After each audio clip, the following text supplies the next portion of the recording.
Welcome my dear students. আজ class 11-এর পর্যায় সারণী চ্যাপ্টারের শেষ ক্লাস বলতে পারো, এবং আজকের ক্লাসটাতেও আমরা গুরুত্বপূর্ণ তিনটে বিষয় দেখে নেব, যেগুলোর থেকে প্রত্যেক বছরই প্রায় কোশ্চেন আসে।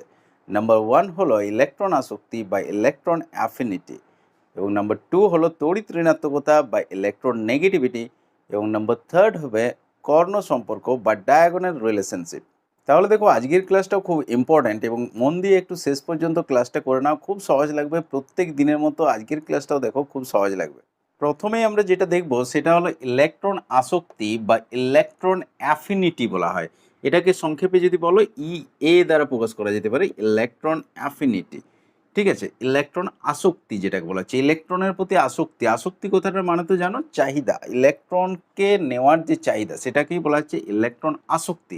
যদিও এই ডিটেলসে আমরা একটু পরেই দেখব, তার আগে বলে রাখি এর আরও একটা নাম আছে, যেটা হলো ইলেকট্রন গ্রহণ এনথালপি, বা ইংরেজিতে বললে ইলেকট্রন গেইন এনথালপি। এই টার্মটাও কোথাও কোথাও পেতে পারো, ইলেকট্রন গ্রহণ এনথালপি বা ইলেকট্রন গেইন এনথালপি। তাহলে টোটাল দেখো আমাদের দুটো নাম হলো, একটা হলো ইলেকট্রন আসক্তি আর একটা হচ্ছে ইলেকট্রন গ্রহণ এনথালপি। এখন তোমাদের কারো কারো কোশ্চেন আমি আগের দিনই দেখছিলাম যে এনথালপি টার্মটার মানে খুঁজে পাচ্ছিল না।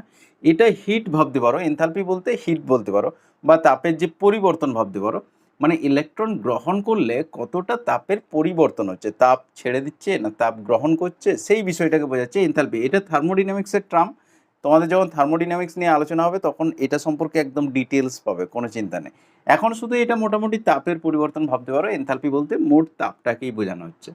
তাহলে দুটো নাম হলো ইলেকট্রন আসক্তি আর ইলেকট্রন গ্রহণ এনথালপি, একই বিষয়কে বোঝাচ্ছে, মানে একটা জিনিসেরই এই দুটো নাম। তাহলে এরপরে আমরা দেখে নেবো ইলেকট্রন আসক্তি বিষয়টা কি। দেখো, ইলেকট্রন আসক্তিটা ঠিক তোমাদের বলতে পারো যেটা আয়নন বিভব ছিল। আমার এখানে দেখবে ক্লাস দেওয়া আছে এই চ্যাপ্টারের মধ্যে। আয়নন বিভবটা তোমাদের এই খুব ইজি লাগছিল, তোমরাই বলছিলে যে আগে স্যার খুব জটিল লাগতো, কিন্তু এখানে খুব সহজ লাগলো। ঠিক এরকমই ইলেকট্রন আসক্তিটাও দেখো খুব সহজ লাগবে। ওই আয়নন বিভবের ঠিক উল্টা বলতে পারো, অপোজিট। মানে কীরকম, এক্ষেত্রেও আমরা একটা পরমাণু স্ট্রাকচারের কথা ভাবছি। কেন্দ্রে থাকে নিউক্লিয়াস, তাকে ঘিরে বিভিন্ন কক্ষগুলো থাকতে পারে। আমরা তিনটে কক্ষ দেখিয়ে দিচ্ছি, বেশিও দেখাতে পারো কমও দেখাতে পারো, কোনো অসুবিধা নেই।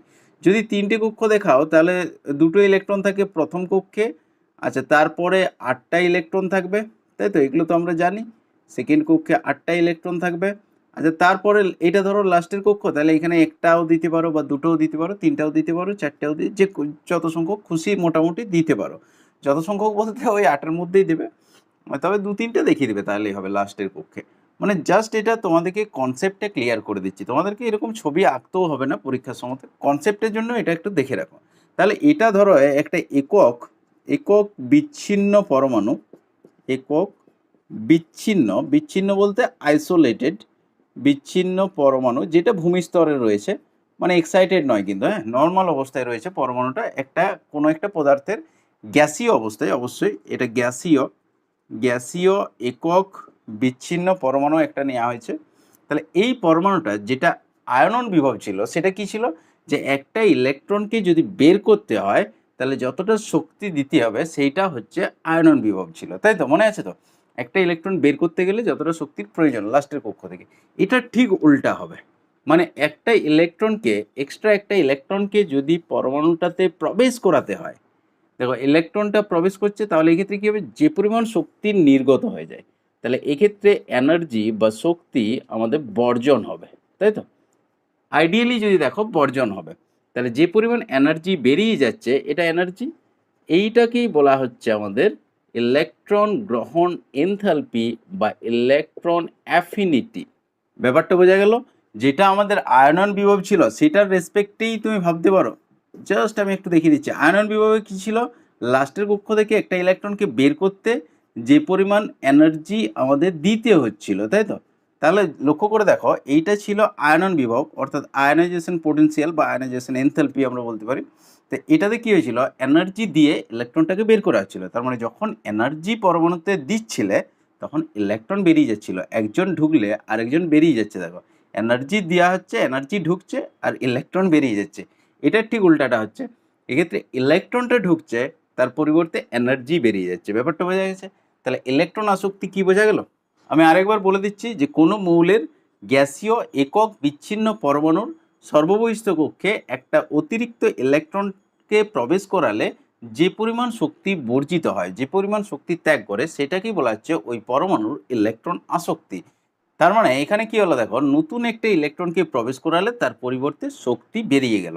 এখন ইলেকট্রনটা যখন প্রবেশ করলো তখন এটা একটা অ্যানায়ন হয়ে যাবে, যেহেতু একটা বাড়তি ইলেকট্রন চলে এসছে, তার মানে এটা অ্যানায়নে পরিণত হয়ে যাবে। তার মানে পরমাণু থেকে যখন অ্যানায়ন করছি তখন ইলেকট্রনটা ঢুকছে, শক্তি বেরিয়ে যাচ্ছে, অর্থাৎ এটাই হচ্ছে ইলেকট্রন আসক্তি। এরপরে একটু উদাহরণে আসা যাক, যেমন হচ্ছে ফ্লুরিন পরমাণু। ফ্লুরিন পরমাণু তড়িৎ ঋণাত্মক হতে চায়, মানে এর সবসময় ইলেকট্রনের প্রতি একটা চাহিদা আছে। তাহলে ফ্লুরিনকে যখন তুমি ইলেকট্রন দেবে তখন এটা কি হবে, একটা বাড়তি ইলেকট্রন দিলে F মাইনাস হয়ে গেল, অর্থাৎ নেগেটিভ চার্জ বিশিষ্ট, একক নেগেটিভ চার্জ বিশিষ্ট অ্যানায়ন হয়ে গেল, প্লাস কিছুটা পরিমাণে এনার্জি ত্যাগ করবে, 328 কিলো জুল পার মোল। এই মানটা করার দরকার নেই তোমাদের, আমি জাস্ট উদাহরণ দিয়ে তোমাদেরকে বোঝাবার জন্য এই মানটা লিখছি, মানটা করার দরকার নেই। তাহলে এতটা পরিমাণ শক্তি বর্জন করে দিল। তাহলে এই যে শক্তির পরিমাণটা, এইটাই হচ্ছে ফ্লোরিনের ইলেকট্রন আসক্তি বা ইলেকট্রন গ্রহণ এনথালপি। এখানে তোমাদেরকে আরেকটা কনসেপ্ট দিয়ে রাখি, যে থার্মোডিনামিক্সে যখন দেখবে, থার্মোডিনামিক্সে এই কনসেপ্টগুলো পাবে, আমি জাস্ট একটু আগের থেকে দিয়ে রাখছি, যে থার্মোডিনামিক্সে একটা ব্যাপার আছে, যেখানে যে পদার্থটা বা যে জায়গাটার মধ্যে যেটুকু নিয়ে তুমি কাজ করছো সেটাকে বলা হয় সিস্টেম। ঠিক আছে, এইটা হচ্ছে আমাদের সিস্টেম। থার্মোডিনামিক্সের মধ্যে এই কনসেপ্টটা আছে, আমি জাস্ট একটু আগে দিয়ে রাখছি। ধরো তুমি ল্যাবে টেস্ট টিউব নিয়ে কাজ করছো, টেস্ট টিউবে কিছু বিকারক আছে, তাহলে যে টেস্ট টিউবের মধ্যে বিকারকগুলো নিয়ে কাজ করছো সেইটুকু হচ্ছে তোমার সিস্টেম। বা তুমি যদি 1 কাপ জল নিয়ে কিছু করছো, তাহলে ওই 1 কাপ জলটা হচ্ছে তোমার সিস্টেম। এটা থার্মোডাইনামিক্সের ভাষা আর কি, এটাকে সিস্টেম বলা হয়। আর ওই সিস্টেমটা বাদ দিয়ে বাকি যা কিছু আছে, এমনকি তুমি নিজেও যে আছো বা আরও চারপাশের যে পরিবেশটা আছে, পুরোটাকে বলা হচ্ছে সারাউন্ডিংস। ঠিক আছে, বোঝা যাচ্ছে ব্যাপারটা? সারাউন্ডিংস, তাহলে সিস্টেম আর সারাউন্ডিংস ব্যাপারটা বোঝা গেল। যে জিনিসটা নিয়ে তুমি কাজ করছো সেটাকে বলা হচ্ছে সিস্টেম। যতটুকু তোমার কাজের ক্ষেত্র, যে জায়গাটার মধ্যে তুমি কাজ করছো, জায়গাটা বলতে যে পদার্থগুলোর মধ্যে, ধরো তুমি একটা বই নিয়ে পড়ছো, তাহলে বইটা হচ্ছে তোমার সিস্টেম। আর বইটা বাদ দিয়ে বাকি যা কিছু আছে, ইনক্লুডিং তুমি নিচে, বাকি যা কিছু পরিবেশ আছে সব কিছু হচ্ছে সারাউন্ডিংস। এখন দেখো এখানে হিটের যে পরিবর্তনটা হয়, এনথালপি চেঞ্জ যেটা হয়, সেটা টার্মটা তোমাদেরকে বোঝাবার জন্য বলছি। যদি সিস্টেম তাপ গ্রহণ করে, এখানে আমি তাপ দিয়ে দিচ্ছি বা যে কোনো এনার্জি হতে পারে, তাপ গ্রহণ করলো, সিস্টেমে তাপ গেল, তাহলে তাপ গ্রহণ, এক্ষেত্রে কী হবে, সিস্টেমের এনার্জি তাহলে বাড়বে। এইটাকে বলা হচ্ছে ডেল্টা এইচটা হবে পজিটিভ। ব্যাপারটা বোঝা গেল? তাপ যখন সিস্টেম গ্রহণ করবে তখন সিস্টেমের এনার্জি যেহেতু বেড়ে যাচ্ছে, তার জন্য ডেল্টা এইচটা হচ্ছে পজিটিভ। এটাকে ডেল্টা এইচটাকে পজিটিভ হিসাবে প্রকাশ করা হয়। কিন্তু সিস্টেম যখন তাপ বর্জন করবে, এখানে তাপের উদাহরণ দিচ্ছি, কিন্তু যে কোনো এনার্জি হতে পারে, যাই হোক আমরা তাপটাই কমনলি দেখতে পাবো। ধরো তাপ বর্জন করলো, তাহলে সিস্টেমের এনার্জি কী হবে, কমে যাবে, যেহেতু সিস্টেম তাপ বর্জন করে দিচ্ছে। সেই ঘটনাটাকে আমরা তখন বলবো ডেল্টা এইচ হচ্ছে নেগেটিভ। ব্যাপারটা বোঝা গেছে? মানে এনথালপির পরিবর্তন নেগেটিভ আসছে যখন সিস্টেম তাপ ছেড়ে দিচ্ছে, যেহেতু ওর এনার্জি কমে যাচ্ছে। যখন তাপ গ্রহণ করছে তখন ডেল্টা এইচটা হবে পজিটিভ, যখন তাপ ছেড়ে দেবে তখন ডেল্টা এইচটা হবে নেগেটিভ। কেন হচ্ছে বোঝা গেল? এরপর দেখো এই যে ঘটনাটা ঘটলো, ফ্লুরিন যে ইলেকট্রন নিল এবং মাইনাস আয়নে পরিণত হয়ে গেল, নেগেটিভ আয়নে, এবং তাপ কিছুটা বর্জন করে দিল। এইটার ক্ষেত্রে তাহলে ডেল্টা এইচটা কী হবে, পজিটিভ না নেগেটিভ? তোমরা নিজেরাই দেখো বলতে পারবে। যেহেতু তাপ বর্জন করে দিয়েছে সিস্টেম, তাহলে সিস্টেমের এনার্জি কমে যাবে, কমে যাওয়া মানে ডেল্টা এইচটা হবে নেগেটিভ। তাহলে ডেল্টা এইচ সমান আমরা লিখতে পারি -328 কিলো জুল পার মোল। এই যে প্লাস মাইনাসের কনসেপ্টটা, এটা অনেকের বুঝতে অসুবিধা হবে, ওই জন্যে থার্মোডাইনামিক্সের একটু জাস্ট জেনারেল আইডিয়া আমি দিয়ে দিলাম। তাহলে ব্যাপারটা বোঝা গেল, যখন ইলেকট্রন গ্রহণ করছে তখন ডেল্টা এইচটা মাইনাস আসছে, অর্থাৎ আইডিয়ালি মাইনাস আসা উচিত। অর্থাৎ যার ইলেকট্রনের প্রতি আকর্ষণ বা যার ইলেকট্রনের প্রতি আসক্তি যত বেশি থাকবে, তত সে বেশি এনার্জি রিলিজ করবে, অর্থাৎ তত তার ডেল্টা এইচের মানটা বেশি নেগেটিভ হবে। যত নেগেটিভ হবে তার মানে তত তার ইলেকট্রন আসক্তি বেশি, অর্থাৎ সিস্টেম তাপ ছেড়ে দেবে। তার মানে আমরা বলতে পারি যে ইলেকট্রন আসক্তি যার বেশি থাকবে তার ডেল্টা এইচটা বেশি নেগেটিভ হবে, সে তত বেশি তাপ ত্যাগ করবে, যত ইলেকট্রনের প্রতি চাহিদা তার বেশি থাকবে। এটা একটা ইন্টারেস্টিং উদাহরণ দিয়ে তোমাদেরকে বুঝিয়ে দিচ্ছি, একটা বাস্তব লাইফের উদাহরণ। ধরো এখন তো লকডাউন চলছে, এখনকার পরিস্থিতিটা বাদ দাও, নর্মাল টাইমে ধরো তোমরা যখন পড়াশোনা করে তারপরে বাড়িতে ফিরো, বা ধরো মেসে টেসে যারা থাকো তারা তারপরে সপ্তাহে হোক বা মাসে হোক যে বাড়ি যাও, ধরো বাড়ি গেছো, সেই সময় তোমার পুরনো বন্ধুরা বাইরে ওয়েট করছে তোমাদের জন্য। ধরো খেলতে যাবে বা বন্ধুদের সাথে বেড়াতে যাবে বা একটু আড্ডা দিতে যাবে বা গল্প করতে যাবে, যাই হোক আর কি। ধরো বন্ধুদের কাছে যাবে, সেই সময় দেখবে একটা এনার্জি থাকে, বা যদি খেলতে টেলতে যাও তখন দেখবে নিজের শু বা খেলার যে সমস্ত কিট আছে সেগুলো নিয়ে জাস্ট বেরোবে। তাহলে সেই সময় একটা এনার্জি তোমার মধ্যে থাকে যে তাড়াতাড়ি বেরোবো। এরপর ধরো সেই দিন তোমাদের বাড়িতে চিকেন হয়েছে ধরে নাও, এবং তোমার মা তোমার জন্য চিকেন কষা এক বাটি নিয়ে এসছে, এবং তোমারও চিকেন খেতে ভালো লাগে, আমি ধরে নিলাম তোমারও ভালো লাগে। তা চিকেনের প্রতি তোমার চাহিদা আছে, আসক্তি আছে, এখানে রিলেট করবে কিন্তু ইলেকট্রন আসক্তির সাথে। এরপরে তোমার মা সেই সময় তোমাকে বলছে যে এই একটু চিকেনটা খেয়ে নে, তারপরে তুই চলে যাবি। এখন তোমার যদি চিকেন কষার প্রতি চাহিদা থাকে তাহলে তুমি কি করবে, যে ঠিক আছে খেয়ে নিচ্ছি, আগে খেয়ে নিয়ে তারপরে বেরোবো। বন্ধুরা হয়তো ওয়েট করছে, তা সত্ত্বেও তুমি টেবিলে বসে আগে চিকেন কষাটা খেয়ে নেবে, তারপরে তুমি বাইরের দিকে বেরোবে। অর্থাৎ তোমার যে এনার্জিটা তখন ছিল, তুমি যে রেডি হচ্ছিলে বাইরে যাওয়ার জন্য, ছুটোছুটি করছিলে, সেই এনার্জিটা তুমি কিছুক্ষণ ওই চিকেন কষাটা খাওয়ার জন্যে তুমি কিছুক্ষণ কিন্তু ছেড়ে দিলে, পুরো রিলিজ করে দিলে, দিয়ে টেবিলে বসে পড়লে চুপচাপ শান্ত ছেলের মতো, তারপরে সেটা খেলে তারপরে তুমি বাইরের দিকে গেলে। এইটাই অনেকটাই ইলেকট্রন আসক্তির ব্যাপারটা ভাবতে পারো। পরমাণুর যদি ইলেকট্রনের প্রতি চাহিদা থাকে তাহলে ইলেকট্রনটা ও নেবে, তার কিছুটা এনার্জি ও কিন্তু ছেড়ে দেবে। যে এনার্জিটা সিস্টেম বর্জন করছে সেটা নেগেটিভ হচ্ছে। যার যত বেশি চাহিদা থাকবে সে তত বেশি এনার্জি ছেড়ে দেবে। তোমাদের মধ্যেও দেখবে যার খুব চাহিদা আছে সে একদম শান্ত হয়ে বসে যাবে, একদম চুপচাপ, তারপরে 5-10 মিনিট আর ওখান থেকে উঠবে না। কিন্তু যার বেশি চাহিদা নেই সে কী করবে, সে একটু হয়তো 1 পিস 2 পিস তুলে নিলে, তারপরে সে আবার ছুটে চলে গেলে সাথে সাথে, তাহলে সে বেশি কিন্তু এনার্জি ছাড়লো না। ইলেকট্রনটা সে একটু নিল কিন্তু বেশি এনার্জি ছাড়লো না। যার চাহিদা বেশি থাকবে সে বেশি এনার্জি ছাড়বে, তারটা বেশি নেগেটিভ ভ্যালু আসবে। এরপর আমরা একটা উদাহরণ নিচ্ছি, যে ছেলের ধরো চিকেন কষার প্রতি কোনো চাহিদাই নেই, যে চিকেন খায় না, এমন অনেক ছেলেও কিন্তু আছে, কম হলেও আছে, যারা কিন্তু চিকেন একদমই খেতে পারে না, একদম সহ্য করে না।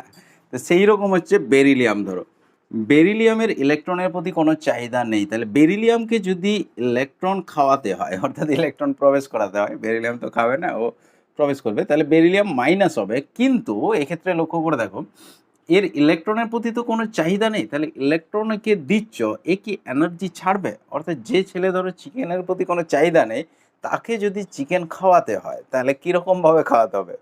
তাকে একদম জোর করে মুখে গুঁজে দিতে হবে, তাকে খাওয়াতে বাধ্য করতে হবে, অর্থাৎ তাকে এনার্জি দিয়ে খাওয়াতে হবে।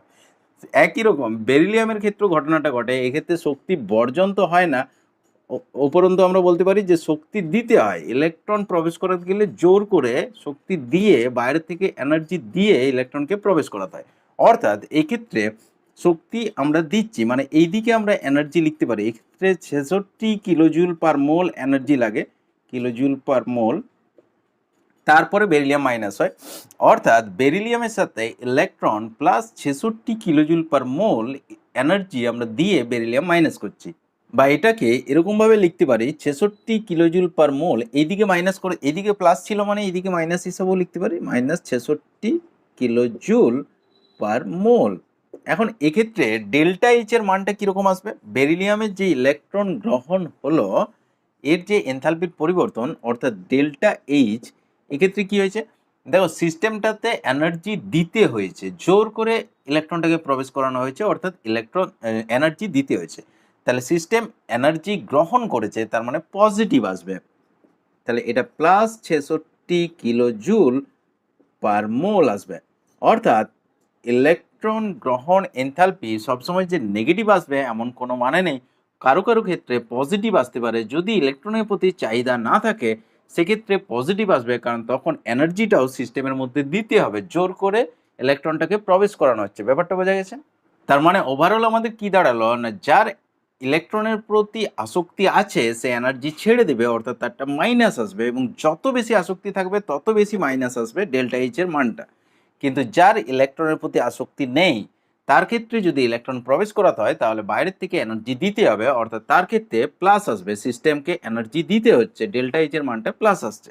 যার যত বেশি প্লাস হবে তার মানে তার তত ইলেকট্রনের প্রতি চাহিদা একদমই নেই। ব্যাপারটা বোঝা যাচ্ছে?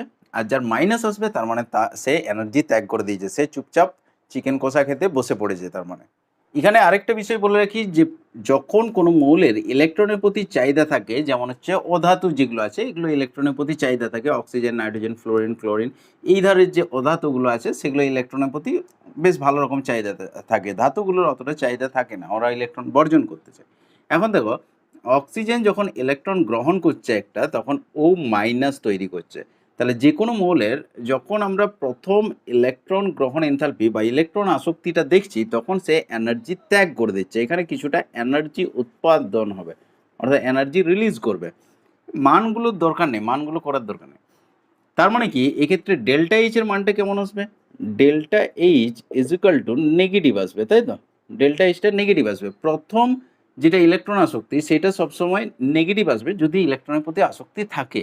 আচ্ছা, কিন্তু সেই মৌলটারই যখন একবার নেগেটিভ হয়ে গেল, তারপরে সেকেন্ড যদি আমরা ইলেকট্রন আসক্তি দেখি, অর্থাৎ সেকেন্ড আরেকটা ইলেকট্রনকে যদি আমরা প্রবেশ করাতে যাই, এটাও কোশ্চেন আসে কিন্তু দ্বিতীয় ইলেকট্রন আসক্তিটা কিন্তু আর নেগেটিভ আসে না, পজিটিভ হয়ে যায়। কেন বলো তো?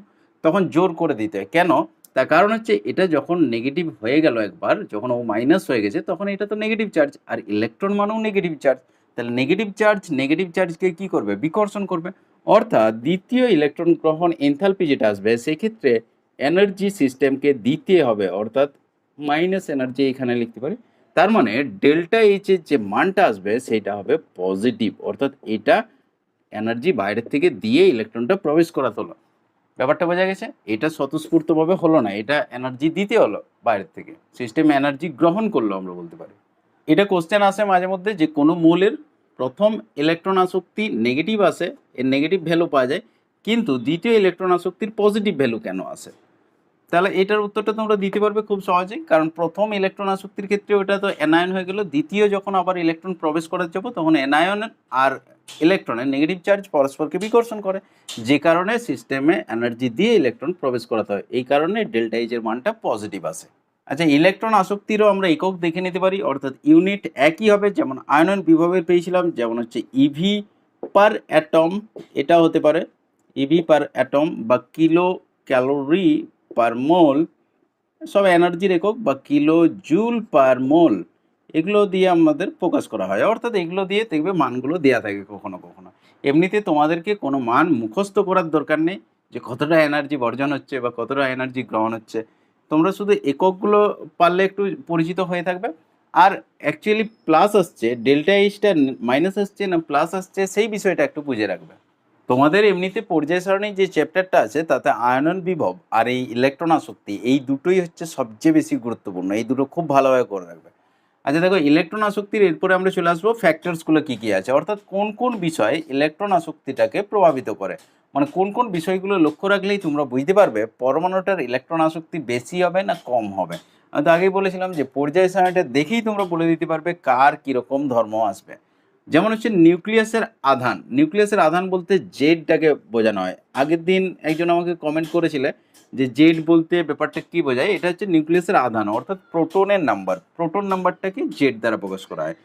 তা নিউক্লিয়াসের আধান যত বেশি হবে, অর্থাৎ একটা পরমাণুর মধ্যে নিউক্লিয়াসের চার্জ যত আমাদের বেশি হবে, তত কি হবে বলতো? যদি নিউক্লিয়াসের চার্জটা আমাদের বেশি হয়, তাহলে বাইরে যে ইলেকট্রনটা, নতুন যে ইলেকট্রনটা তুমি প্রবেশ করালে, ঠিক আছে, নতুন নবাগত যে ইলেকট্রনটা এটা যে প্রবেশ করলো, এর যা ছিল ভিতরে সে তো ছিলই, এই বাইরেরটা যেটা প্রবেশ করলো, যদি নিউক্লিয়াসের চার্জ বেশি হয় তাহলে ওকে ভালো ধরে রাখতে পারবে, তাহলে বেশি এনার্জি রিলিজ করবে। এক্ষেত্রে কিন্তু শুধু চাহিদার ব্যাপার নয়, ইলেকট্রন আসক্তি মানে শুধু চাহিদা নয়, অ্যাকচুয়ালি কীরকমভাবে ধরে রাখতে পারছে সেইটার ব্যাপার। যেমন মাংস খাওয়ার উদাহরণটা তো তোমাদের বললাম, চিকেন কষা। চিকেন কষা শুধু দেখবে বাচ্চারা অনেক সময় বেশি ঝোঁক নেই, যে আমার চাই আমার চাই, কিন্তু তারা কিন্তু খেতে পারে না বেশি, কিন্তু একটা বড় ছেলে দেখবে খেতেও পারে। তাহলে এটা হচ্ছে খেয়ে হজম করার যে ব্যাপারটা, অর্থাৎ ইলেকট্রনের প্রতি শুধু চাহিদা নয়, ইলেকট্রনকে নিয়ে ও এনার্জি রিলিজ করে দেবে, অর্থাৎ চিকেন খেয়ে ও পুরো এনার্জি রিলিজ করে দেবে, সেরকমটা ভাবতে পারো। তাহলে নিউক্লিয়াসের চার্জ যদি আমাদের বেশি হয় তাহলে কী হবে? ইলেকট্রনটাকে নিয়ে ও এনার্জি বর্জন করতে পারবে, কারণ নিউক্লিয়াসের আকর্ষণ বেশি আছে, নতুন ইলেকট্রনটাকে ও ঠিকঠাকভাবে ধরে রাখতে পারবে। তাহলে আধান যত বেশি হবে তত ইলেকট্রন আসক্তি বেশি হবে, এটা তো বোঝা যাচ্ছে, সমানুপাতিক সম্পর্ক একদম পুরো। সেকেন্ড ফ্যাক্টর আসছে পরমাণুর আকার। এখন দেখো, পরমাণুর আকার যত ছোট হবে, যদি একটা ধরো বড় পরমাণু হয়, একটা বড় পরমাণু আর একটা ছোট পরমাণু। নিউক্লিয়াসের আধানটা আমি ধরে নিচ্ছি মোরলেস সেমই আছে। এখন যদি বড় পরমাণু হয় তাহলে কি হবে, নিউক্লিয়াস থেকে সর্ববহিষ্ঠ কক্ষের দূরত্বটা অনেকটা বেশি থাকবে, আকর্ষণটা কম থাকবে। এখন নতুন ইলেকট্রনটা তো লাস্টের কক্ষেই আসবে, তাহলে যেহেতু আকর্ষণ কম তাহলে তাকে ভালো ধরে রাখতে পারবে না। কিন্তু যখন ছোট আসছে আকারটা, তখন নিউক্লিয়াস আর সর্ববহিষ্ঠ কক্ষের মধ্যে দূরত্বটা কম হচ্ছে, তাহলে আকর্ষণটা বেশি হবে। লাস্টের কক্ষে যে ইলেকট্রনটা নতুন প্রবেশ করলো তাকে ভালো ধরে রাখতে পারবে। অর্থাৎ ছোট পরমাণুর ক্ষেত্রে আমাদের ইলেকট্রন আসক্তি বেশি আসবে। ব্যাপারটা বোঝা যাচ্ছে, যেহেতু নিউক্লিয়াসের আকর্ষণটা বেশি থাকছে সেক্ষেত্রে। থার্ড যে ফ্যাক্টরটা থাকে সেটা হলো কক্ষকের ভেদন ক্ষমতা। মানে কি, যে কক্ষকটাতে নতুন ইলেকট্রনটা প্রবেশ করলো, নবাগত ইলেকট্রনটা যে কক্ষকে প্রবেশ করলো তার ভেদন ক্ষমতার ওপর। এখন কক্ষকগুলোর ভেদন ক্ষমতার ক্রম আমরা জানি। ভেদন ক্ষমতা বলতে কি, যে নিউক্লিয়াসের দিকে কতটা ঢুকে আছে, নিউক্লিয়াসের দিকে অধিক প্রবিষ্ট আমরা বলতে পারি, বা পেনিট্রেট করে আছে। তাহলে এসটা সবচেয়ে কাছে থাকে নিউক্লিয়াসের, এস এর ভেদন ক্ষমতা সবচেয়ে বেশি, তারপরে পি, তারপরে ডি, তারপরে হচ্ছে এফ এর সবচেয়ে কম। ঠিক আছে, তাহলে এস এর সবচেয়ে বেশি। এখন যদি নতুন ইলেকট্রনটা এস এ প্রবেশ করে, ধরো এস অরবিটালে, তাহলে সে তো নিউক্লিয়াসের দিকে বেশি পেনিট্রেট করে আছে, তাহলে সেক্ষেত্রে নিউক্লিয়াসের আকর্ষণটাও বেশি অনুভব করবে। ভেদন ক্ষমতা যত বেশি হবে তত বেশি নিউক্লিয়াসের আকর্ষণটা অনুভব করবে। যদি এফ এ প্রবেশ করে ধরো নতুন ইলেকট্রনটা, তাহলে নিউক্লিয়াস থেকে এ অনেকটা দূরে রয়েছে, এর অতটা ভেদন ক্ষমতা নেই বা পেনিট্রেটিং পাওয়ার নেই, তার জন্য নিউক্লিয়াসের আকর্ষণটা কম অনুভব করে এবং সেক্ষেত্রে ইলেকট্রন আসক্তিও কম আসবে যথারীতি। নিউক্লিয়াসের আকর্ষণ যত বেশি থাকবে তত নতুন ইলেকট্রনটাকে ভালো ধরে রাখতে পারবে। তাহলে এস পি এগুলোতে ভেদন ক্ষমতা বেশি, ইলেকট্রন আসক্তি বেশি হবে। ডি এফ এগুলোতে ভেদন ক্ষমতা কম, ইলেকট্রন আসক্তিও কম হবে। ভেদন ক্ষমতাটা খুব বেশি যে কাজে লাগে এমন নয়, তবে খুব জাস্ট করে রাখবে, একবার পড়ে রাখবে। আচ্ছা, ফোর্থ লাস্ট যে ফ্যাক্টরটা আছে সেটা হচ্ছে ইলেকট্রন বিন্যাস, অর্থাৎ ইলেকট্রনিক কনফিগারেশন আমরা বলতে পারি। ইলেকট্রনিক কনফিগারেশনটা কেমনভাবে চেঞ্জ করে দেখো, যেগুলো দেখবে খুব স্টেবল কনফিগারেশন আছে, অর্থাৎ যেগুলোতে অর্ধপূর্ণ বা সম্পূর্ণ, অর্ধপূর্ণ বা সম্পূর্ণভাবে যদি আমরা ইলেকট্রনগুলো যদি দেখি, ইলেকট্রন বিন্যাস করে যে পুরোপুরি ফিল্ড আছে অথবা অর্ধেকটা ফিল্ড আছে, তাহলে কি হবে, তারা বেশি স্টেবল হয়। এটা আমরা অলরেডি জানি। হাফ ফিল্ড বা ফুল ফিল্ড যদি হয় তাহলে বেশি স্টেবল হয়। তাহলে হাফ ফিল্ড বা ফুল ফিল্ড অবস্থায় যদি ইলেকট্রন অলরেডি আছে তার মানে ও তো স্টেবল। এখন নতুন ইলেকট্রনটা এলে ওই স্টেবল ইলেকট্রন বিন্যাসটা আর থাকবে না, সেটা বিনষ্ট করে দেবে। তার জন্যে তখন নতুন ইলেকট্রনের প্রতি তার আর কোনো চাহিদা থাকে না, যে কারণে ওদের ইলেকট্রন আসক্তি খুবই কম আসে। ইলেকট্রন আসক্তি সেক্ষেত্রে ই এ আমরা বলতে পারি, ইলেকট্রন অ্যাফিনিটি খুব কম হয় যদি হাফ ফিল্ড বা ফুল ফিল্ড অরবিটাল থাকে। এখন হাফ ফিল্ড ফুল ফিল্ড অরবিটাল কাদের থাকে লক্ষ্য করে দেখো পর্যায় সারণীটা।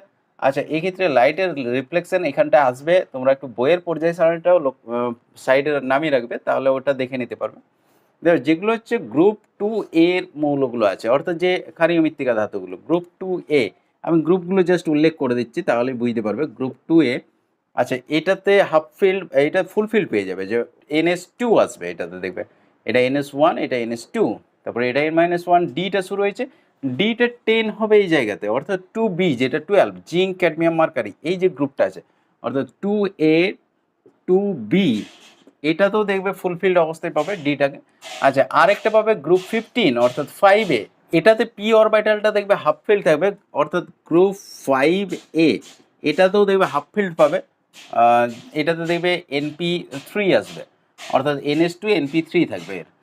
আচ্ছা, তারপরে লাস্ট যেটা পাবে সেটা হচ্ছে নিষ্ক্রিয় গ্যাসেরগুলো, অর্থাৎ গ্রুপ 18 যেটা আছে বা গ্রুপ 0 যেটা আছে আমরা বলতে পারি, বা গ্রুপ 8A-ও বলা যেতে পারে এটাকে, গ্রুপ 8A বা 0 বা গ্রুপ 18 যেটা নিষ্ক্রিয় গ্যাসেরগুলো, এটাতে তো পুরো ফুলফিল থাকে।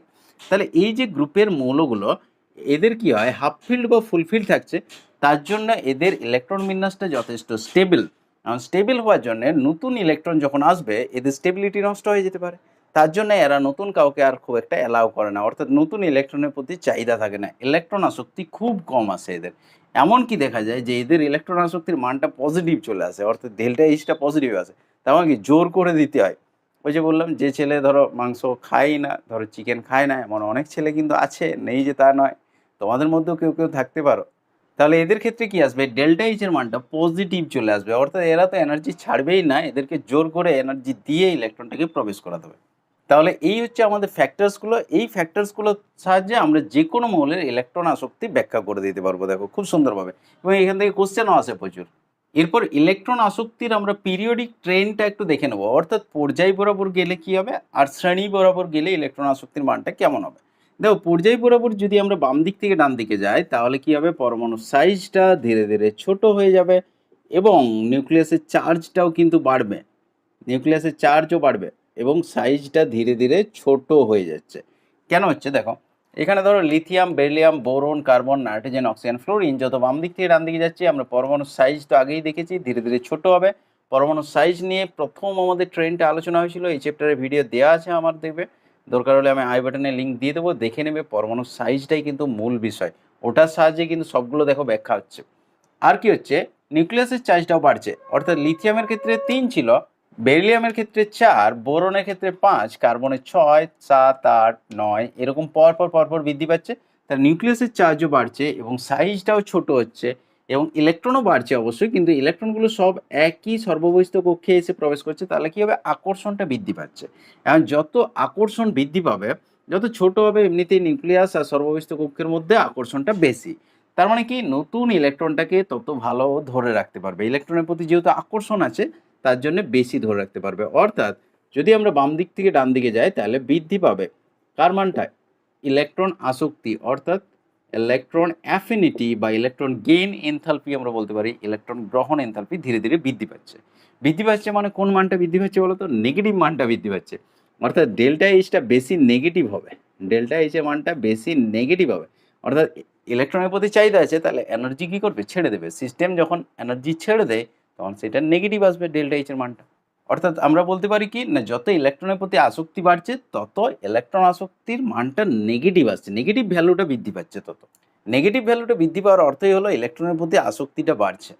তবে কোথাও কোথাও আমাদের ব্যতিক্রম দেখা যায় ওই ইলেকট্রন বিন্যাসের জন্য, একটু আগে বললাম না হাফ ফিল্ড ফুল ফিল্ড যদি হয়, যেমন হচ্ছে এই বেরিলিয়ামেরটা দেখবে পজিটিভ চলে আসবে, ধীরে ধীরে নেগেটিভ ভ্যালুটা বাড়বে কিন্তু বেরিলিয়ামটা মাঝে পজিটিভ চলে আসবে, নাইট্রোজেনটা পজিটিভ চলে আসবে, আচ্ছা নিয়নটাও পজিটিভ চলে আসবে। অর্থাৎ এগুলো নেগেটিভ তো হচ্ছেই না, নেগেটিভ মান বৃদ্ধি পাওয়া তো দূরের কথা, এগুলো পজিটিভ চলে আসে, কারণ এদের ইলেকট্রন বিন্যাসগুলো খুব স্থায়ী হয়। আচ্ছা, একই রকম ম্যাগনেসিয়ামেরটা হবে, নাইট্রোজেনের নিচে ফসফরাস আছে ওটাও হবে, কারণ একই ইলেকট্রন বিন্যাস, হাফ ফিল্ড হবে এখানে ফসফরাসটা। আর্গনেরটাও হবে। তার মানে কি, এই মাঝে দেখো 2a 5a আর এই নিষ্ক্রিয় গ্যাসগুলো, এদের ইলেকট্রন আসক্তি একদমই নেই, তার মানে পজিটিভ ভ্যালু চলে আসে। বাকি যারা আছে তাদের কিন্তু ধীরে ধীরে বৃদ্ধি পাবে যত বাম দিক থেকে ডান দিকে যাব। তাহলে এই তিনটে কেন বললাম, কারণ কোশ্চেনে তোমাদের এই তিনটেই বেশি আসে। এরপর আমরা দেখে নেব শ্রেণী বরাবর কীরকম পরিবর্তন হচ্ছে, অর্থাৎ উপর থেকে যদি নিচের দিকে আসি তাহলে ইলেকট্রন আসক্তির মানের কীরকম পরিবর্তন হয়। শ্রেণী বরাবর যদি আমরা আসি তাহলে দেখতে পাবো যে ইলেকট্রন আসক্তিটা কীরকম চেঞ্জ হচ্ছে, পরমাণুর আকারটা কেমন চেঞ্জ হচ্ছে বলো তো, ধীরে ধীরে বৃদ্ধি পাচ্ছে, তাই তো। যত আমরা উপর থেকে নিচের দিকে আসছি নতুন নতুন কক্ষের সংযোজন হচ্ছে, ফলে আকারটা ধীরে ধীরে বৃদ্ধি পাচ্ছে। এখন আকার বৃদ্ধি পাওয়ার ফলে কি হচ্ছে, যে ডিস্টেন্সটা যেটা ছিল, ডিস্টেন্সটা দেখো বৃদ্ধি পেয়ে যাচ্ছে নিউক্লিয়াস আর সর্ববহিস্থ কক্ষের, তাহলে আকর্ষণটা কি হবে, আকর্ষণটা কমে যাবে, তাহলে ইলেকট্রন আসক্তি কি হবে, অবশ্যই কমে যাবে। যেহেতু আকর্ষণ কম তাহলে ইলেকট্রনকে ভালো ধরে রাখতে পারবে না, তাহলে ইলেকট্রন আসক্তি হ্রাস পেয়ে যাবে। এই দেখো, এই যে চার্টটা বা এই পিকচারটা যেটা করেছিলাম, বলেছিলাম না একদিকে বৃদ্ধি হলে আরেকদিকে হ্রাস হবে, এইদিকে যদি হ্রাস হতো তাহলে এদিকে বৃদ্ধি হতো, যে কোনো ধর্ম আর কি। ইলেকট্রন আসক্তিটার ক্ষেত্রে কি হচ্ছে, পর্যায় বরাবর গেলে বৃদ্ধি পাচ্ছে, শ্রেণী বরাবর এলে হ্রাস পাচ্ছে। তবে এই ক্ষেত্রেও দু একটা ব্যতিক্রম দেখতে পাওয়া যায়, যেমন প্রথম মৌলটার থেকে দ্বিতীয় মৌলটা বিশেষ করে ব্যতিক্রম হয়। আমাদের এইদিকে পি ব্লকের যেগুলো আছে, যেমন বোরনের থেকে অ্যালুমিনিয়াম, আচ্ছা নাইট্রোজেনের থেকে ফসফরাস, অক্সিজেনের থেকে সালফার বা ফ্লোরিনের থেকে ক্লোরিনের ইলেকট্রন আসক্তি একটু বেশি, দ্বিতীয় মৌলটার বেশি। নিচের দিকে গেলে হ্রাস পাওয়ার কথা, কিন্তু দ্বিতীয় মৌলটার বেশি, এবং এগুলো কোশ্চেন আছে কেন হয় সেটা আমি এরপরেই দেখো দেখিয়ে দিচ্ছি। নর্মাল ট্রেনটা বুঝতে পারা গেছে, যত বাম দিক থেকে ডান দিকে যাবে তত বৃদ্ধি পাবে, যত উপর থেকে নিচের দিকে আসবে তত হ্রাস পাবে। যেহেতু আকর্ষণ কমে যাচ্ছে তাহলে ইলেকট্রন আসক্তিও কমে যাবে, এটা হচ্ছে নর্মাল ট্রেন্ড। তবে ইলেকট্রন আসক্তির ক্ষেত্রে তুমি পর্যায় বরাবর যাও বা শ্রেণী বরাবর যাও, কিছু কিছু ব্যতিক্রম আছে, মানে এটা খুব স্মুথভাবে চেঞ্জ হয় এমন নয়, মাঝে মধ্যে যে ব্যতিক্রমগুলো যেগুলো বললাম একটু আগে ওগুলোই ব্যতিক্রম। ওগুলোর কারণগুলো আমি দেখিয়ে দিচ্ছি দেখো। যেমন প্রথমেই একটা আসবো যে ক্ষার ধাতুগুলির ইলেকট্রন আসক্তি খুব কম হয়। ক্ষার ধাতু বলতে কোনগুলো, যেগুলো হচ্ছে প্রথম গ্রুপটার রয়েছে, গ্রুপ 1-এ lithium, sodium, potassium, rubidium, caesium, francium, এই যে মৌলগুলো রয়েছে এদের ইলেকট্রন আসক্তি খুব কম হয়। কেন কম হয় বলো তো, কারণ এদের দেখবে ইলেকট্রনের প্রতি চাহিদা নেই, নেগেটিভ হওয়ার চাহিদা নেই, এদের বরং পজিটিভ হওয়ার চাহিদা আছে। এদের লাস্টের কক্ষে একটা ইলেকট্রন থাকে। যেমন আমরা সোডিয়ামটা উদাহরণ দিয়ে তোমাদেরকে একটু বুঝিয়ে দিচ্ছি। দেখো, ধরো সোডিয়ামের হচ্ছে আমাদের 11। এটা যেটা সরল ইলেকট্রন বিন্যাস আগে করে এসছো সেটা দেখলেও হবে, বা 1:2:2 দিয়েই করে দিচ্ছি, কারণ এটাই তোমাদের তো এখন লাগবে। 1:2:2 2p6 আর 3s1 ইলেকট্রন বিন্যাস তো সবাই জানো আশা করি। যদি প্রথম আমার ভিডিও দেখছো এই চ্যানেলে, তাহলে তোমরা যাবে আই বাটনে, আমি দরকার হলে লিঙ্ক দিয়ে দেবো, চ্যানেলে দেওয়া আছে ইলেকট্রন বিন্যাসের ভিডিও, দেখে নেবে অবশ্যই।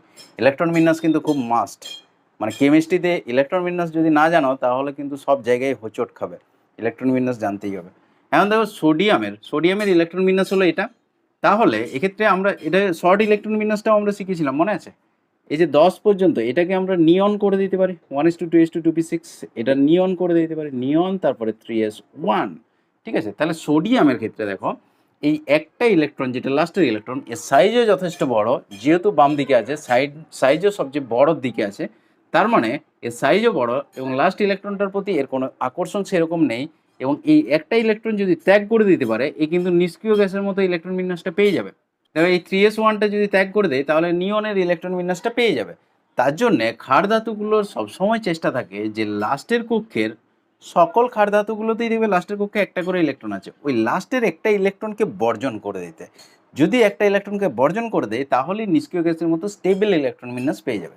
তার জন্যে এদের ইলেকট্রন আসক্তি খুবই কম থাকে, ইলেকট্রনের প্রতি চাহিদা থাকে না, বরং এরা বর্জন করতে চায়। লাস্ট ইলেকট্রনটা বর্জন করে দিলেই এরা স্টেবল হয়ে যাবে। এই কারণে দেখবে ক্ষার ধাতুগুলো ম্যাক্সিমাম সময় পজিটিভ, ম্যাক্সিমাম কেন, সবসময়তেই বলতে পারো, প্লাস তৈরি করে, Na+। ঠিক আছে, সেরকম পটাশিয়ামেও দেখবে প্লাস তৈরি করে, মানে একটা ইলেকট্রনকে ত্যাগ করে অন্য মৌলের সাথে যুক্ত হয়, যেগুলো আমরা রাসায়নিক বন্ধন চ্যাপ্টারে ডিটেলসে আলোচনা করব তখন, বন্ধন কিভাবে গঠিত হয়। তাহলে এটা ফার্স্ট বোঝা গেল ব্যাপারটা। সেকেন্ড আরেকটা বিষয় আসছে, দেখো, নিষ্ক্রিয় গ্যাসগুলির ইলেকট্রন আসক্তি ধনাত্মক হয়। কেন ধনাত্মক হয় এটা তোমরা অলরেডি জানো, কারণ নিষ্ক্রিয় গ্যাসগুলোর ক্ষেত্রে কি দেখবো আমরা, যে ইলেকট্রন বিন্যাসটা খুবই স্টেবল। যে কোনো নিষ্ক্রিয় গ্যাস অবশ্যই স্টেবিলিটি সবচেয়ে বেশি পর্যায় সারণীর মধ্যে। তাহলে এদের স্টেবল ইলেকট্রন বিন্যাসটা নষ্ট হয়ে যাবে যদি একটা বাইরের থেকে ইলেকট্রন প্রবেশ করে। তাহলে এরা কখনোই চায় না যে নিজের স্টেবল ইলেকট্রন বিন্যাসটা নষ্ট করতে, যে কারণে এদের ইলেকট্রনের প্রতি কোনো চাহিদাই থাকে না। এদেরকে পুরোপুরি জোর করে তোমাকে ইলেকট্রন প্রবেশ করাতে হবে যদি করাতে চাও। তার মানে এদের সবসময়তেই ডেল্টা এইচ এর মানটা, এক্ষেত্রে ইলেকট্রন যখন তুমি যোগ করবে ডেল্টা এইচ এর মানটা পজিটিভ আসবে, অর্থাৎ বাইরের থেকে এনার্জি দিয়ে, সিস্টেমের মধ্যে এনার্জি দিয়ে ইলেকট্রন প্রবেশ করাতে হবে, সেই কারণে ইলেকট্রন আসক্তি ধনাত্মক আসে। থার্ড আমাদের কোশ্চেন হতে পারে, হ্যালোজেনগুলির ইলেকট্রন আসক্তির মান খুব বেশি হয় কেন?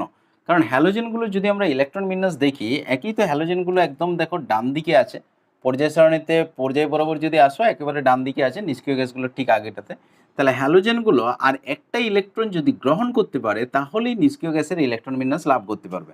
যেমন ফ্লোরিনের, ধরো ফ্লোরিনে যদি আমরা ইলেকট্রন বিন্যাস দেখাই 1s2 2s2 2p5, তাই তো? বা আমরা যদি শর্ট ইলেকট্রন বিন্যাস করি, এটাকে হিলিয়াম দ্বারা প্রকাশ করা যায়। ফ্লোরিনের আগে নিষ্ক্রিয় গ্যাস, এই 1s2 পরিবর্তে হিলিয়াম।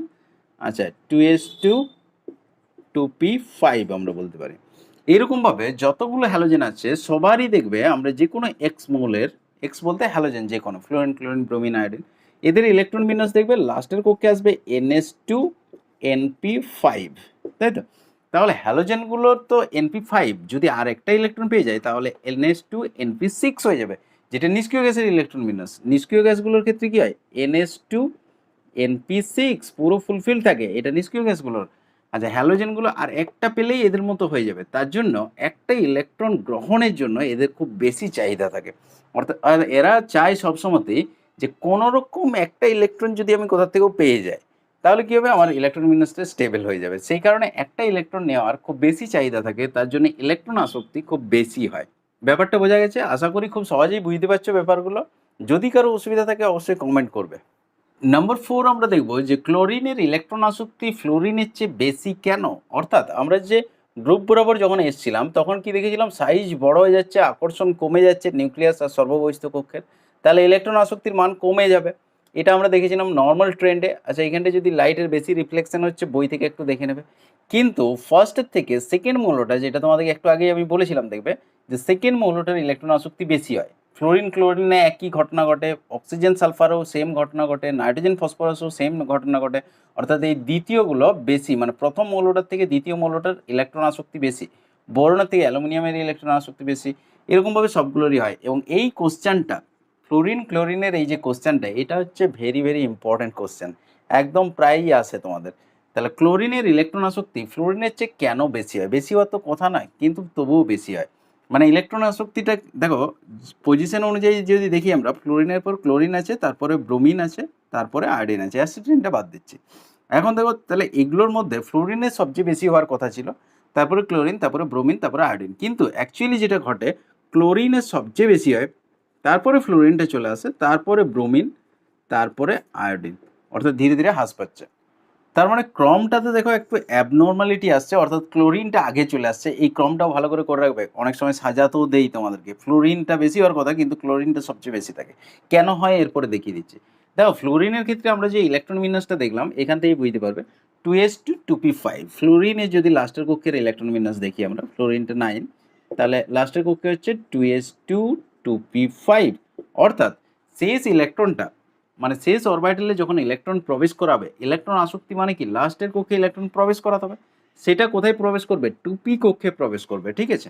আচ্ছা ক্লোরিনের ক্ষেত্রে এরপর দেখো, ক্লোরিনটা হচ্ছে 17, এর যদি আমরা ইলেকট্রন বিন্যাস দেখি, ফ্লোরিনের ঠিক নিচেই আছে, অর্থাৎ এটা হবে 3s2 3p5। ইলেকট্রন বিন্যাস করেও দেখে নিতে পারো, বা এটাই আসবে দেখবে।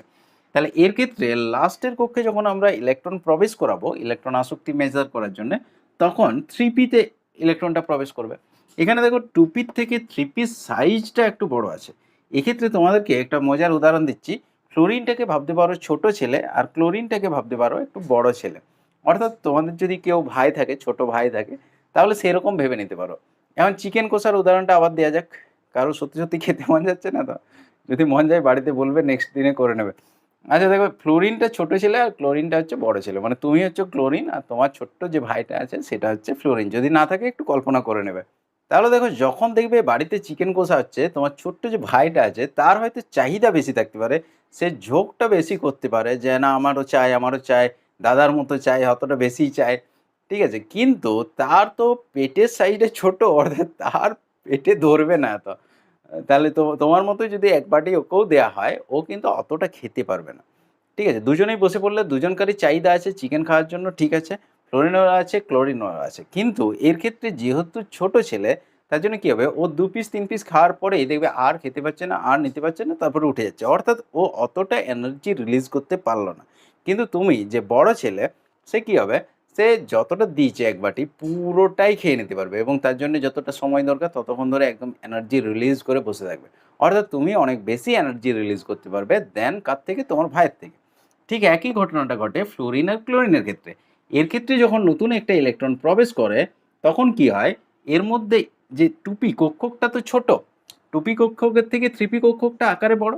তাহলে যখন 3pতে ঢুকছে আর 2pতে ঢুকছে, একটু ব্যাপারটা ভাবো। এর ক্ষেত্রে যেহেতু কক্ষকটা ছোট, তার মধ্যে 5টা ইলেকট্রন ছিল অলরেডি, আরেকটা নতুন ইলেকট্রন প্রবেশ করেছে, তাহলে ইলেকট্রন ইলেকট্রন রিপালশনটা একটু বেশি হবে। অর্থাৎ যতটা ভালো একে ধরে রাখতে পারত এর চাহিদা অনুযায়ী, ততটা ভালো পারবে না, কারণ এর সাইজটা ছোট। আর 3pর ক্ষেত্রে সাইজটা যেহেতু বড় আছে, তার জন্য নতুন একটা ইলেকট্রন যখন প্রবেশ করাবে, তখন এদের মধ্যে কোনো সেরকম ইলেকট্রন ইলেকট্রন রিপালশন হবে না ওই 3p কক্ষকটাতে। সেই কারণে এ যতটা এনার্জি রিলিজ করার, ততটাই পুরো এনার্জি রিলিজ করতে পারে। অর্থাৎ ফ্লোরিন ততটা বেশি শক্তি ত্যাগ করতে পারে না, ইলেকট্রন আসক্তির মানটা কম হয়।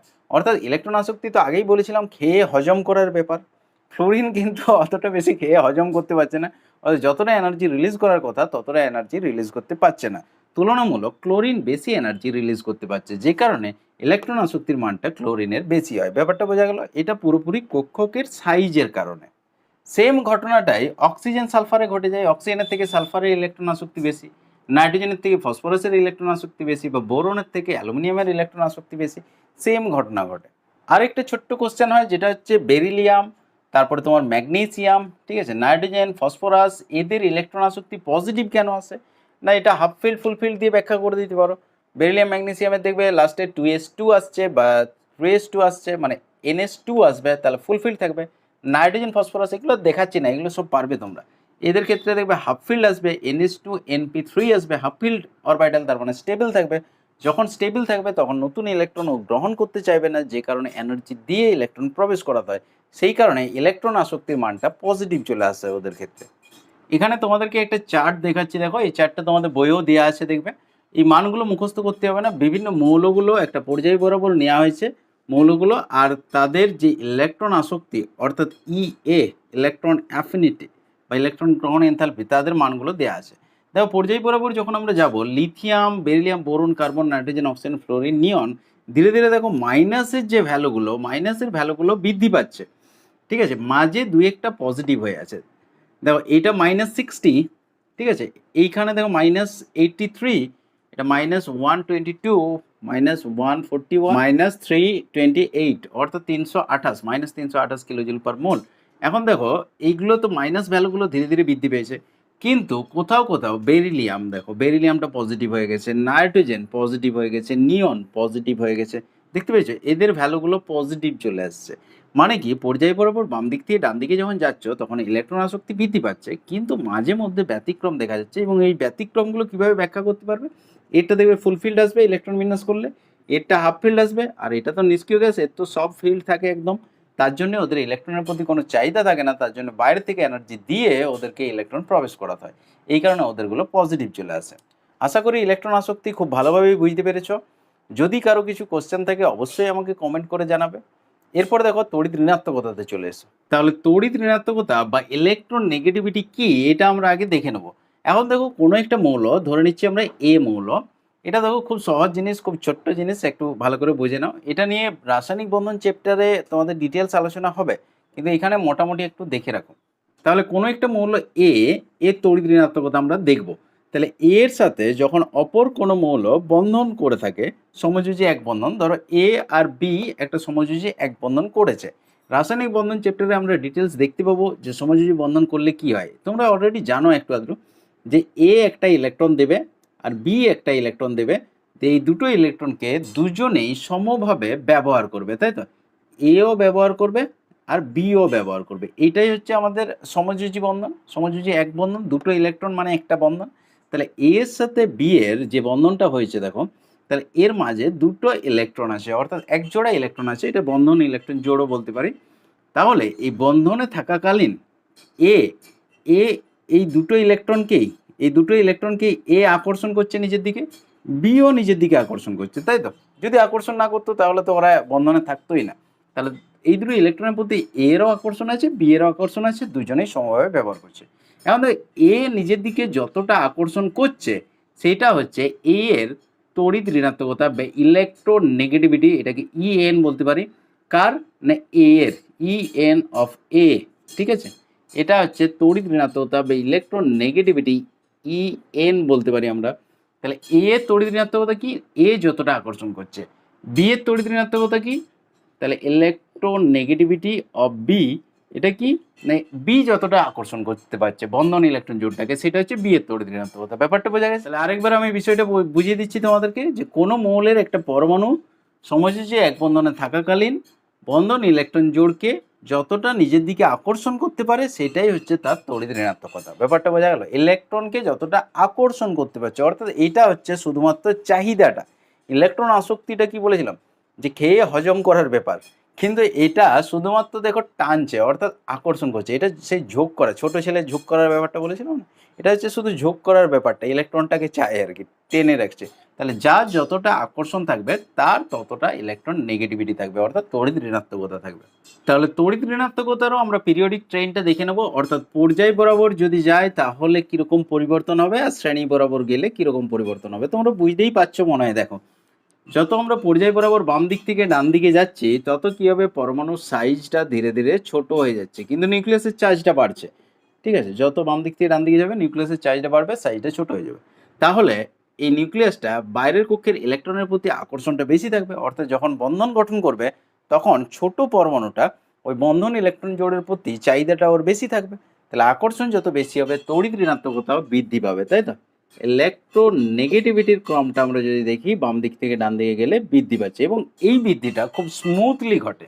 এক্ষেত্রে ইলেকট্রন আসক্তির মতো যে কোথাও কোথাও ব্যতিক্রম আছে এরকম নয়, যত তোমার পরমাণু সাইডে ছোট হবে তত ইলেকট্রন নেগেটিভিটি বৃদ্ধি পাবে, কারণ নিউক্লিয়াসের আকর্ষণটা সেক্ষেত্রে বেড়ে যাচ্ছে। একই রকমভাবে আমরা যদি শ্রেণী বরাবর যাই, শ্রেণী বরাবর গেলে কি হবে, ধীরে ধীরে আকারটা বৃদ্ধি পাবে, এটা আরও বড় পরমাণু থাকবে। তাহলে ধীরে ধীরে আকারটা বৃদ্ধি পাচ্ছে। দেখো আকারটা যদি বৃদ্ধি পায় তাহলে ডিস্টেন্সটা কি হচ্ছে, ডিস্টেন্সটা বেড়ে যাচ্ছে, তাই তো? এখানে কম ছিল ডিস্টেন্সটা, এখানে বেশি ডিস্টেন্স হয়ে গেছে, তাহলে আকর্ষণটা কমে যাবে। আকর্ষণ যত কমে যাবে তত তড়িৎ ঋণাত্মকতাও কমে যাবে, কারণ বন্ধন ইলেকট্রন জোড়কেও আকর্ষণ করতে পারবে না খুব একটা, যদি বড় পরমাণু হয়, ডিস্টেন্সটা অনেক বেশি, নিউক্লিয়াস অনেক দূরে আছে, তাহলে বন্ধন ইলেকট্রন জোড়কেও ভালো আকর্ষণ করতে পারবে না, তড়িৎ ঋণাত্মকতা ধীরে ধীরে হ্রাস পাবে। অর্থাৎ উপর থেকে নিচের দিকে এলে তড়িৎ ঋণাত্মকতা হ্রাস পায়। এবং এই চেঞ্জটা ইলেকট্রন আসক্তির মতো এবড়ো খেবড়ো নয়, এটা একদম স্মুথ চেঞ্জ আসে।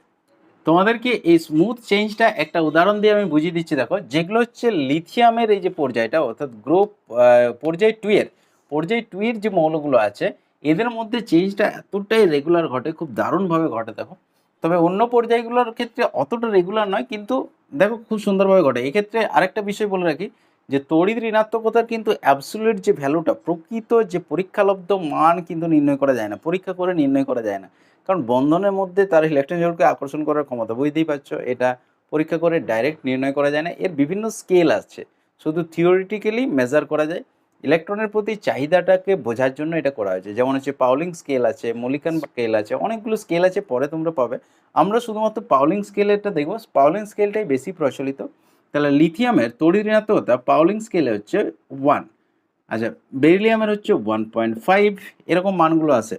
আচ্ছা এটা হচ্ছে 2, আচ্ছা এটা 2.5 করে বৃদ্ধি পাচ্ছে। দেখো এটা 2.5, এটা নাইট্রোজেনে হবে 3, অক্সিজেনে 3.5, আর ফ্লোরিনের সবচেয়ে বেশি 4। সবচেয়ে বেশি তড়িৎ ঋণাত্মক এক্ষেত্রে ফ্লোরিনই হবে, কারণ যখন তুমি নিচের দিকে আসবে ধীরে ধীরে তো হ্রাস পাবে। Chlorine, bromine, iodine. ক্লোরিনের আসবে তোমার 3, আচ্ছা ব্রোমিনের আসবে 2.8, আর এর হচ্ছে 2.5। এগুলো মুখস্থ করার দরকার নেই।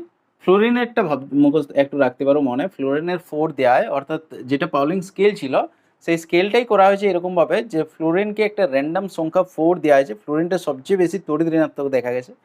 ফ্লোরিনের সাপেক্ষে বাকি মৌলগুলোর এরপর দেখা হলো যে কার কীরকম চাহিদা, সেই অনুযায়ী তাদের নাম্বারগুলো পড়েছে। এখন এগুলো মনে রাখার দরকার নেই, আমি জাস্ট তোমাদেরকে দেখাচ্ছি। দেখো এইদিকে বাম দিক থেকে ডান দিকে যখন যাচ্ছি দেখো ধীরে ধীরে ধীরে ধীরে বৃদ্ধি পাচ্ছে, কোথাও কিন্তু ব্যতিক্রম ঘটেনি। আবার উপর থেকে নিচে নামলে ধীরে ধীরে ধীরে ধীরে হ্রাস পাচ্ছে, কোথাও কোনো ব্যতিক্রম কিন্তু নেই।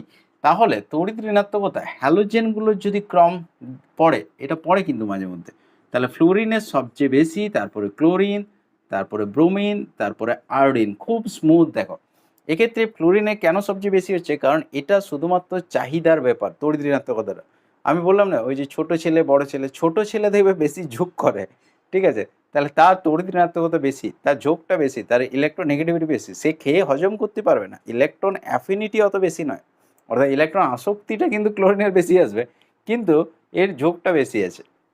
হ্যাঁ তোমাদের কেউ কেউ বলতে পারো যে তাহলে ব্রোমিন আয়োডিন তো আরও বড় পরমাণু, ওরা তো আরও ভালো হজম করে দিতে পারে, কিন্তু ওদের তো খুব একটা চাহিদাই নেই, ঠিক আছে।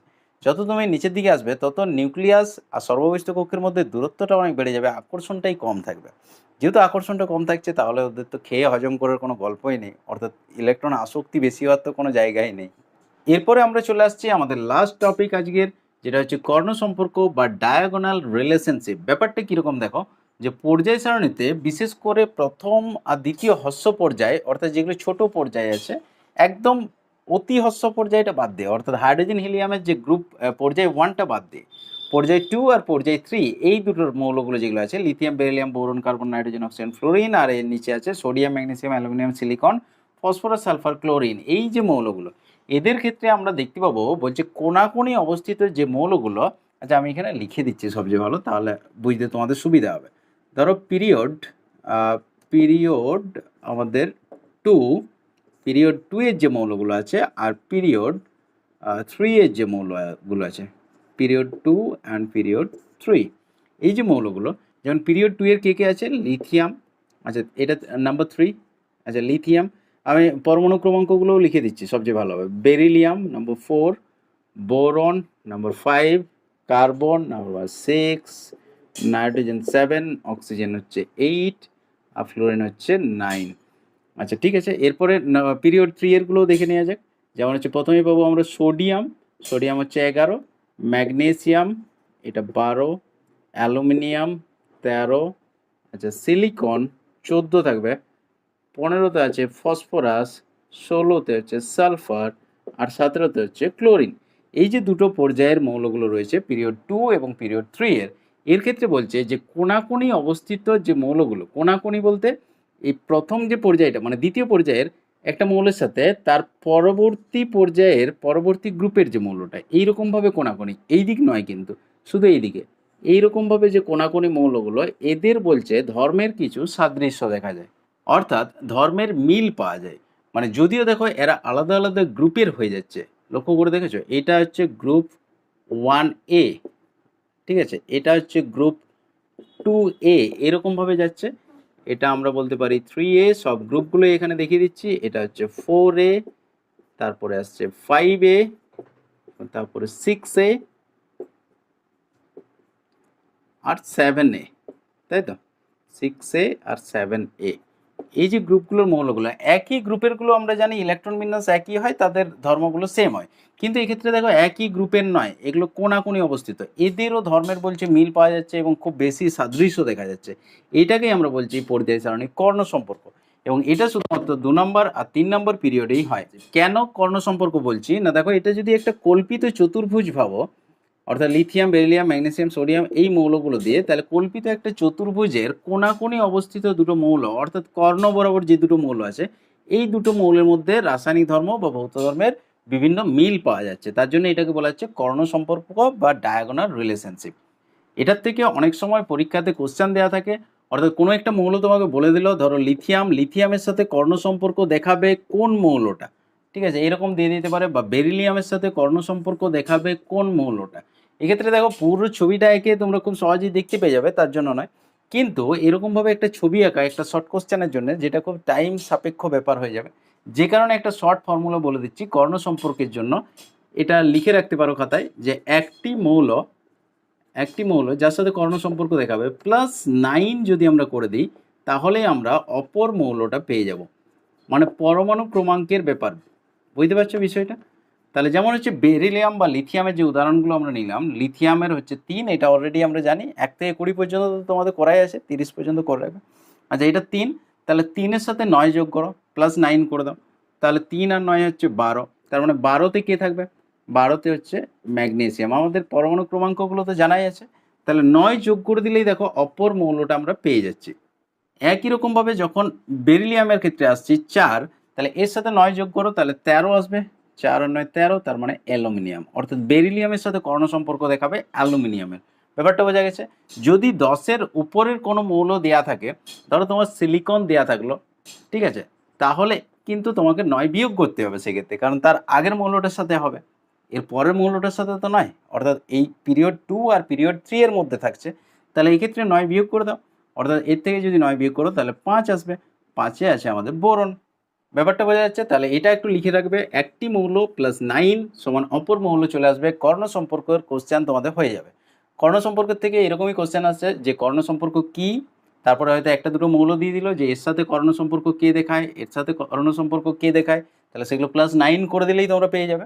আরেকটা কোশ্চেন হতে পারে, যদিও খুব বেশি দেয় না, সেটা হচ্ছে কর্ণ সম্পর্কের কারণটা কি, সেটা এখনই বলে দিচ্ছি। দেখো, এটা ভালো করে রাখবে, কারণ কম্পিটিটিভ পরীক্ষাতে তোমাদের এই কোশ্চেনটা আসতে পারে, এবং এটাই কর্ণ সম্পর্কের মূল কনসেপ্ট। এখন দেখো, আমরা যে সমস্ত ধর্মগুলো দেখলাম, অর্থাৎ পরমাণুর আকার বলো বা তড়িৎ ঋণাত্মকতা, ইলেকট্রন আসক্তি, যতগুলো দেখলাম, আয়নন বিভব, সেগুলো সব ক্ষেত্রেই আমি দেখবে বলেছিলাম একটা চার্টের মতো বা একটা ছবি তোমাদেরকে করে রাখতে। এই ধরনের যে ছবিটা, এইটাতে দেখবে একদিকে যদি বৃদ্ধি হয় তাহলে অন্যদিকে হ্রাস হবেই, এইরকম ঘটনাটা ঘটছিল। বা কখনো যদি এইদিকে ধরো হ্রাস হলো, ঠিক আছে, পর্যায় বরাবর হ্রাস হলো, তাহলে শ্রেণী বরাবর দেখবে বৃদ্ধি হচ্ছে, অর্থাৎ একদিকে বৃদ্ধি হলে আরেক দিকে হ্রাস হচ্ছে, সমস্ত যে ধর্মগুলো আছে।